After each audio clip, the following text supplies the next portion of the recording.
Telugu cinema ఇండస్ట్రీలో flop లేని director ఎవరైనా ఉన్నారు అంటే అది రాజమౌళి అని పేరు చెప్పొచ్చు.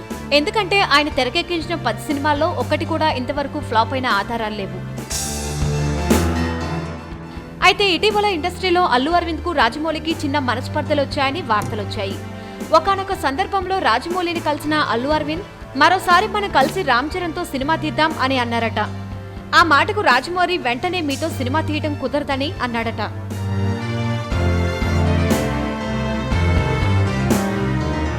అందుకు షాక్ తిన్న అల్లు అరవింద్ కారణమేంటని అడగ్గా దీనికి సమాధానం చెప్పిన రాజమౌళి, మగధీర టైంలో అంత కష్టపడిన నాకు ఎలాంటి గుర్తింపు రాకపోగా రామ్ చరణ్ కు ఎక్కువ గుర్తింపు ఇచ్చారంటూ మండిపడ్డారు. నా కష్టానికి గుర్తింపు లేని చోట నేను పనిచేయనని చెప్పేశారు ఎటువంటి బిడియం లేకుండా రాజమౌళి.